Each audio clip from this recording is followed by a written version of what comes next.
నమస్తే అండి. నా పేరు నాగబాబు. కాకినాడ జిల్లా కాకినాడ నుంచి మాట్లాడుతున్నా.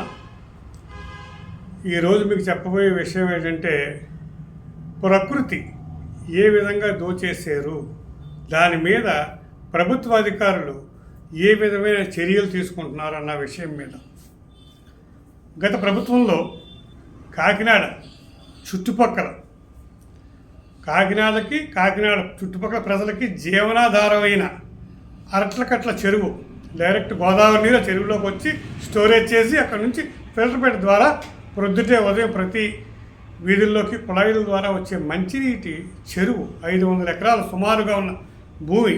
ఆ చెరువుని ఆ లోపల మట్టి మొత్తం దోచేశారు. అదంతా కూడా కిందకి వెళ్తే సాల్ట్ వస్తుంది. అంటే ప్రకృతిని సొమ్ము చేసుకోవడంలో గత ప్రభుత్వం అద్భుతంగా వారికి సొమ్మే ప్రధానంగా చేసిన కార్యక్రమాల్లో ఒకటి. రెండోది, ఇప్పుడు టాటా కంపెనీ కానీ కొన్ని కంపెనీస్కి ఓనర్స్ ఉంటారండి, ట్రస్టీస్ ఉంటారు. కొంతకాలం ఒక ట్రస్ట్, ఇంకొక ట్రస్ట్, మా పెద్దలు, మేము, మా పిల్లలు, ఇలా ట్రస్టీస్ ఉంటారు. ఆ ట్రస్టీసు ఎప్పుడో 50 ఏళ్ల క్రితం అక్షరం ముక్క రాపోయినా, వాడు మంచి టాలెంట్ లేకపోయినా స్కూల్లో చదివితే ఫ్లూయెంట్గా ఇంగ్లీష్ మాట్లాడే బ్లూ కాన్వెంట్ గాంధీ సెంటినరీ ఆస్తులు ఈ యొక్క గత ప్రభుత్వ పాలకులకి అదొక ఆదాయ వనరులుగా కనపడింది. ఆస్తులు దోచేయటానికి ఆ ట్రస్టీల్ని అన్ని సామధాన దండోపాయంగా మార్చి వాళ్ళకి అనుకూలంగా చేసుకుని ఆ కార్యక్రమాలు. అలాగే కాకినాడ పోర్టు దగ్గరలో మడడుగులు ఉంటాయి. అంటే సముద్రం కప్పుకుని పొరపాటు సిటీలోకి వస్తే అవి ఆపి ఆ సముద్రం కాపాడటానికి. అలాంటిది అది కూడా మొత్తం అంత కప్పేసి పర్మిషన్ లేకుండా ప్రభుత్వం డబ్బులకు వాళ్ళకి ఇప్పించేసి చేసిన ఘనత మన కాకినాడ.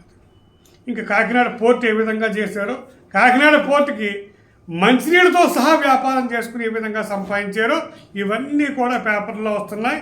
ఈవేళ ప్రభుత్వం ఎంక్వైరీ చేసింది. ఈ ఎంక్వైరీ చేయడానికి మూల స్తంభాలైన జనసేన పార్టీ ప్రధాన కార్యదర్శి బొలిశెట్టి సత్యనారాయణ గారు, అలాగే మేధావుల సంఘ సభ్యులు దిండి రమేష్ గారు, కాకినాడ వాస్తవ్యులు, వీరు దొంగతనంగా స్కూటర్ల మీద వెళ్ళి ఒక్కొక్కటి చీవించారు. ఎందుకు? చెరువు మట్టి తవ్వుతుంటే ఫుల్ సెక్యూరిటీ పెట్టి మొత్తం తవ్వేశారు వీళ్ళు. సెక్యూరిటీ పెట్టి అంటే దోచేయడంలో కూడా కొత్త విధానాలు. ఎందుకంటే సేవాభావం అన్నది పూర్వం సేవ అనేవారు. కానీ గత ప్రభుత్వం నుంచి అలవాటైంది ఏంటంటే సేవ లేదు, స్వాహా తప్ప. అలాగే కరోనా అందరూ కూడా ప్రాణభయంతో మాస్కులు కట్టుకుని ఇంట్లోంచి బయటకు వస్తే ప్రాణం పోతని బెదిరిస్తుంటే మూల దాక్కుంటే మన కాకినాడ నగరంలో ఎక్కడికో కాశీగయ్య వద్దు ఎన్ని వందల లారీలు బ్రేక్ వేసి కూడా కాదు ఇంకా. ఎందుకంటే కలెక్టర్ ఆఫీస్ సెంటర్ దాటి జిల్లా పరిషత్ టర్నింగ్లో ఒక లారీ బోల్తా పడింది. అదృష్టవశాత్తు అప్పుడు మనుషులు ఎవరు లేరు కాబట్టి ఎవరు ఏం అనలేరు. అప్పుడు కలెక్టర్ గారు వస్తే మీకు అనవసరం అని చెప్పి అక్కడ లోకల్లో ఉన్న వ్యక్తులు వార్నింగ్ ఇచ్చారని ఆ చుట్టుపక్కల ప్రజలు చెప్పారు.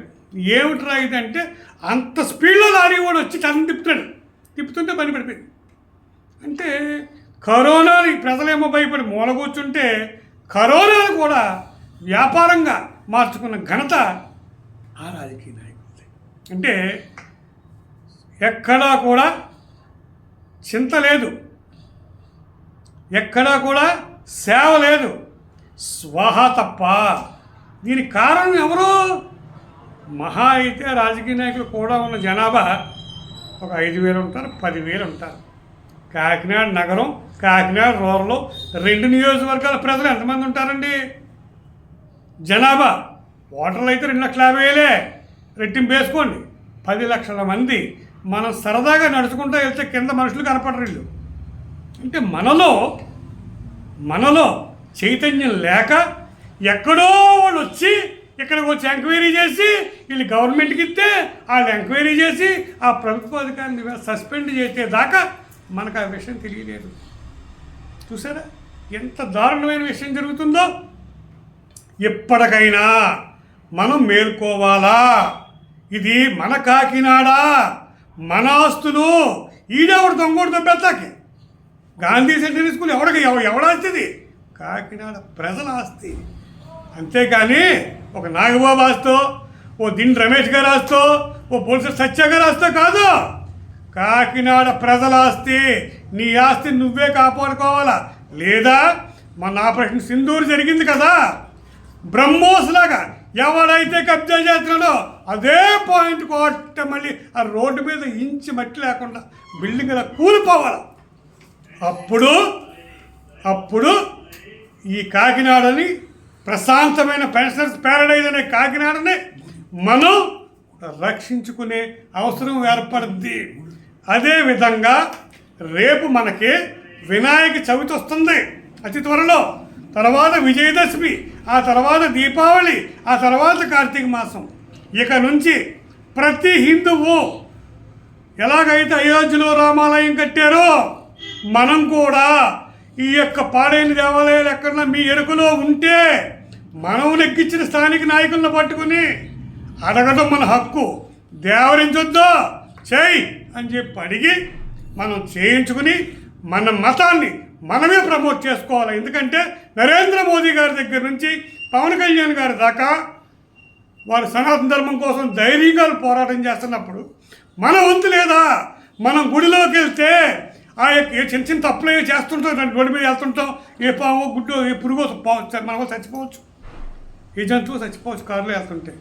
ఇవన్నీ పోవాలంటే ఆ గుడికి వెళ్ళి దండం పెట్టుకుంటే ఆ యొక్క మంత్రోచ్చారణ కలిగిన పూజారుల యొక్క మంత్రోచ్చారణ వింటుంటే మనసు ప్రశాంతంగా ఉంటుంది.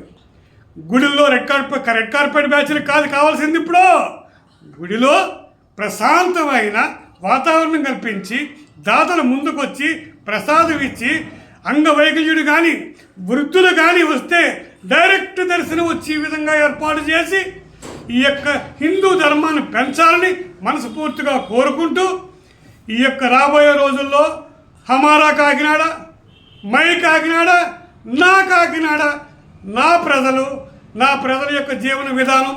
అలాగే అట్టగట్ల చెరువు ఉంది. ఈవేళ మనం తాగుతున్నాం, రేపు భవిష్యత్తు మన బిడ్డలు ఇంతమంది తాగాలంటే ఆ చెరువును కూడా కాపాడుకోవాలా. అలాగే కూరగాయల మార్కెట్ ఉంది, అది ఎప్పుడో ఈవేళ చినుకు ఇంత బోరు వర్షం వచ్చిన చినుకు పడదు. ఆ వేళ బ్రిటిష్ వాళ్ళ టైంలో అందంగా కట్టారు. దాన్ని కాపాడుకోవాలా. ప్రతిదీ కూడా వ్యాపార దృష్టితో చూడకూడదు, కొంత సేవ దృష్టితో కూడా చూసి 10 మంది బ్రతకడానికి దాన్ని జీవించాలా. అలాగే ఆ మ్యాంగ్రోవ్స్ అంటే మరడుగులను కాపాడాలా. కాకినాడ పోర్టు దానికి ఎవడన్నా సరే ఈ యొక్క ప్రకృతి వనరులు దోచేస్తే నిలబెట్టి తొక్కుకుపోదాం. ఇది మన హక్కుని మనం వదిలేస్తే ప్రతి అడ్డమైన కొడుకులు మేమే హీరోలు అంటారు. మన హక్కు మనం ఉపయోగించుకుంటే మనమే కింగులు అవుతాం. మీరందరూ కూడా బాగుండాలి మనస్ఫూర్తిగా కోరుకుంటూ మీ నాగబాబు మన కాకినాడ కాపాడుకుని మన హిందూ ధర్మాన్ని కాపాడుకుందని. జై హింద్, జై శ్రీరామ్, జై శ్రీరామ్, జై శ్రీరామ్.